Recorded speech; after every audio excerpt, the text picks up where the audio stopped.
कांतारा 2 देखने का फायदा तभी होगा जब आपको कांतारा 1 के इन हिडन सीक्रेट्स के बारे में पता होगा। तो नंबर 15, कांतारा सिर्फ एक टाइटल नहीं बल्कि ये मूवी की पूरी कहानी बताता है। कांतारा असल में एक संस्कृत का शब्द है जिसका मतलब होता है रहस्यमय जंगल। एक ऐसा जंगल जहाँ इंसान, प्रकृति और डिवाइन पावर सब एक दूसरे से जुड़े होते हैं। और मूवी में भी आपने देखा होगा कि ये पूरी कहानी एक जंगल से शुरू होती है और उसी जंगल में खत्म हो जाती है। और ऋषभ शेट्टी की बारीकी ने इस पूरी कहानी को कांतारा शब्द से बाखूबी जोड़ा है, क्योंकि इस जंगल से इंसान भी जुड़ा है, बहुत सारी मिस्ट्रीज भी जुड़ी हैं और डिवाइन पावर्स भी। नंबर 14, इस मूवी पर इतना डीपली काम किया गया है कि आप सोच भी नहीं सकते। जैसे कि इस मूवी में भगवान शिव और विष्णु के रेफरेंसेस हैं। आप सभी जानते होंगे कि भगवान विष्णु को इस सृष्टि का प्रोटेक्टर माना जाता है और भगवान शिव को डिस्ट्रॉयर, और इसका रेफरेंस इस मूवी में कई जगह है। इस मूवी में दो देवा दिखाए गए हैं, एक पंजुली देव और दूसरे गुलिगा देव। पंजुली देव बेसिकली एक प्रोटेक्टर हैं जो कि लोगों की जमीन और फसलों को प्रोटेक्ट करते हैं, जबकि गुलिगा एक अग्रेसिव देव है जो कि प्रोटेक्शन के साथ साथ गलत काम करने वालों को पनिशमेंट भी देते हैं। यानी पंजुली देव को भगवान विष्णु की तरह पोर्ट्रे किया गया है और गुलिगा देव को भगवान शिव की तरह,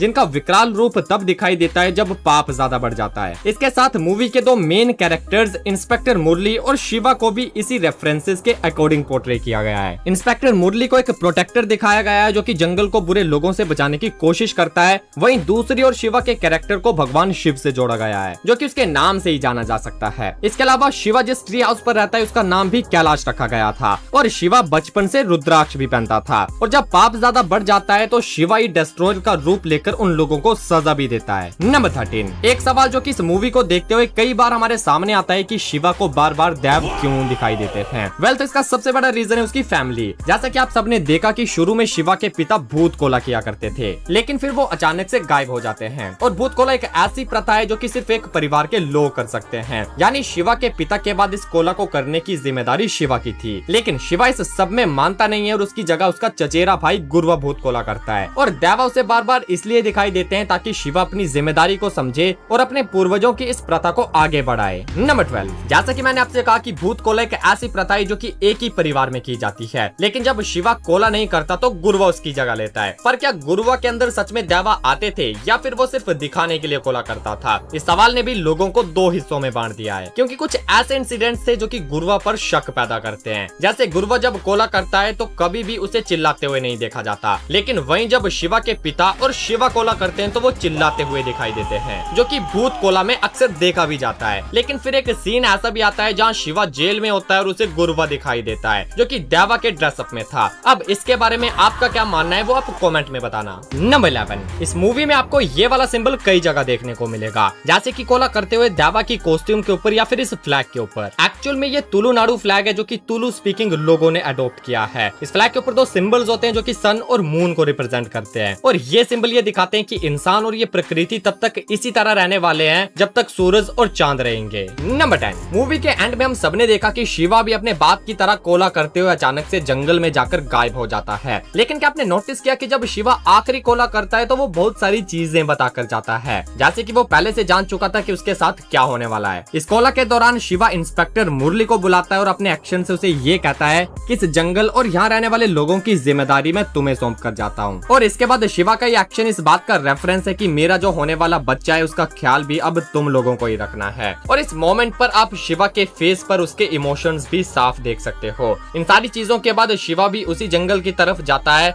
और उसी जगह आकर गायब हो जाता है जहाँ उसके पिता गायब हुए थे। नंबर 9, भाई साहब, इस मूवी में इतनी छोटी छोटी चीजों पर इतनी बारीकी से काम किया गया है कि हम गिनते गिनते थक जाएंगे लेकिन वो खत्म नहीं होंगी। जैसे कि आपने देखा होगा कि इस मूवी में लोगों के बीच जो जात पात का भेदभाव होता है उसे भी काफी गहराई से दिखाया गया है। गांव के लोगों को हमेशा साहिब के लोगों के पीछे दिखाया गया है, और जब भी शिवा साहिब के घर जाता है तो वो हमेशा जमीन पर ही बैठते हैं, और जब भी साहिब शिवा को कुछ देता है तो वहाँ भी आप देखोगे कि वो सारी चीजें दूर से दी जाती है, और जब शिवा साहिब के घर में घुसता है तो वहाँ भी आप देखोगे कि उनके घर में गोमूत्र छिड़का जाता है। नंबर 8, क्या आप जानते हैं कि इस मूवी में दिखाई गई ये पंजुली देव कोई इमेजिनरी कैरेक्टर नहीं बल्कि एक असली कहानी है। पुरानी कथाओं के अनुसार माता पार्वती एक वरा के बच्चे यानी जंगली सूर को कैलाश पर्वत में लेकर आती हैं, लेकिन जैसे जैसे वो बच्चा बड़ा होता गया उसका व्यवहार भी दुष्ट होने लगा। उस वरा के लंबे दांत निकल आए थे और उसने अपने दुष्ट व्यवहार के चलते कैलाश के बगीचों को नष्ट करना शुरू कर दिया था। जब भगवान शिव ने यह सब होते देखा तो वो क्रोधित हो गए और उसे मार गिराया, लेकिन माँ पार्वती जो उस वरा को लेकर आई थी वो शिवा से प्रार्थना प्रार्थना करती हैं कि उस वरा को माफ करके उसे जिंदा कर दिया जाए। भगवान शिव माँ पार्वती की प्रार्थना मान तो लेते हैं, लेकिन वो उस वरा की आत्मा को धरती पर भेज देते हैं एक नए मोटिव के साथ कि धरती पर जाकर वो वरा लोगों की और उनकी फसलों की रक्षा करेगा। और तब से उस वरा की दिव्य आत्मा को पंजुली देव के नाम से पूजा जाने लगा। नंबर 7, ठीक पंजुली देव की तरह गुल्लिका देव भी पौराणिक कहानियों से जुड़े हैं। पौराणिक कथा के अनुसार माता पार्वती भगवान शिव के लिए राख लेकर आती हैं और जब शिव जी उस राख को अपने शरीर पर लगाने लगते हैं तो उसमें एक पत्थर निकलता है जिसे वो गुस्से में धरती पर फेंक देते हैं और उसी पत्थर से जन्म होता है गुल्लिका देव का, जो कि गुस्सैल, भयानक और इतने भूखे थे कि धरती को भी निगल जाए। उनकी भूख का कोई अंत नहीं था, इसलिए वो धरती पर मौजूद हर एक चीज खाने लगे थे। लेकिन फिर भगवान विष्णु उनके सामने प्रकट हुए और उन्हें अपनी एक उंगली ऑफर करी और तब जाकर गुल्लिका देव की भूख शांत होती है। इसके बाद गुल्लिका देव को धरती पर रहकर एक नई भूमिका निभाने की जिम्मेदारी दी गई, जहाँ वो धरती की रक्षा करेंगे और बुराई करने वालों को सजा भी देंगे। तभी तो शिवा में जब गुल्लिका देव की स्पिरिट आती है तो वो साहिब की गर्दन उड़ा देता है। नंबर 6,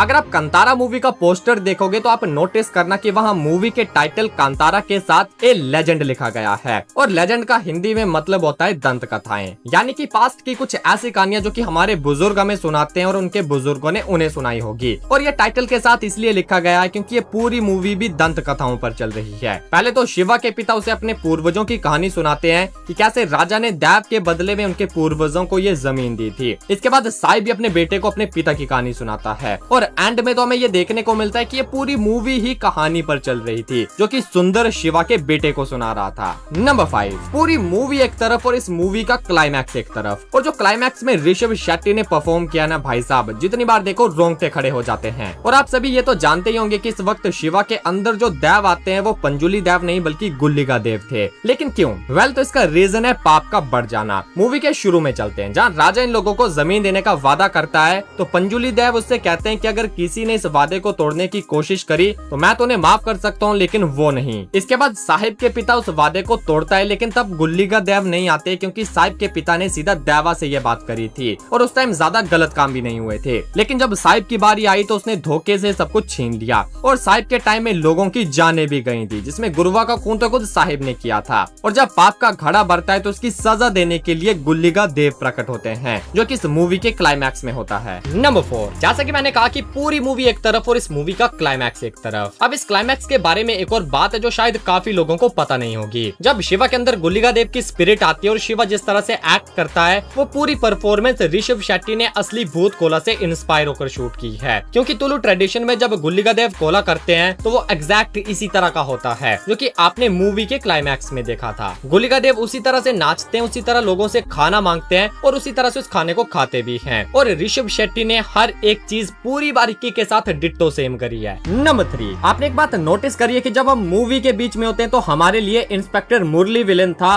और साहिब को हम भला मानुष मानते हैं, लेकिन ऋषभ शेट्टी ने इस मूवी के स्टार्टिंग में ही बता दिया था कि असली विलेन कौन होने वाला है। शुरू में जब शिवा के पिता कोला करते हैं तो सभी गांव वाले उनके सामने हाथ जोड़कर खड़े थे, सिर्फ 2 लोगों को छोड़कर, जिसमें एक था ये कुर्सी पर बैठा साहिब का पिता और दूसरा उसके पीछे खड़ा खुद साहिब, जो कि ये दिखाता है कि साहिब अपने बाप की तरह देवा को नहीं मानता था और बस वो गांव वालों के सामने मानने का नाटक कर रहा था। लेकिन उस टाइम क्या आपने इस डिटेल को नोटिस किया था? नंबर 2, मूवी के क्लाइमैक्स में हमने देखा कि शिवा इस तलवार के साथ साहिब की गर्दन उड़ा देता है। और क्या आप जानते हैं कि ये तलवार आखिर आई कहां से थी? वेल, इसके लिए आपको मूवी के स्टार्टिंग में जाना होगा। जब राजा शांति की तलाश में भटक रहा था तब उसे जंगल में पंजुली देव मिलते हैं और देव को देखकर राजा को एक अद्भुत सी शांति महसूस होती है और उसी शांति को पाने के लिए उस राजा ने अपनी तलवार त्याग दी थी। एंड यही वो तलवार है जो कि मूवी के क्लाइमैक्स में शिवा को मिलती है और फिर शिवा इस तलवार से साहिब की गर्दन उड़ा देता है, यानी कि साहिब की गर्दन असल में उसके पूर्वजों की तलवार से ही कटी थी। नंबर 1, अब बात करते हैं इस मूवी की सबसे बड़ी मिस्ट्री और सबसे बड़े हिडन सीक्रेट की कि आखिर शिवा के पिता और शिवा दोनों एक ही जगह आकर गायब क्यों हो जाते हैं। इसको लेकर सबकी अपनी अपनी थ्योरीज हैं और शायद ये थ्योरीज कांतारा के सेकंड पार्ट में खुलकर सामने आएंगी, क्योंकि ट्रेलर तो आप देख ही चुके होंगे जहां पहला सवाल यही पूछा जाता है कि मेरे पिता उसी जगह आकर गायब क्यों हुए। सो इस सीक्रेट का पता तो अब मूवी देखकर ही पता चलेगा। बाकी अगर आप कमेंट में गैस करना चाहते हैं तो वो आप कर सकते हो।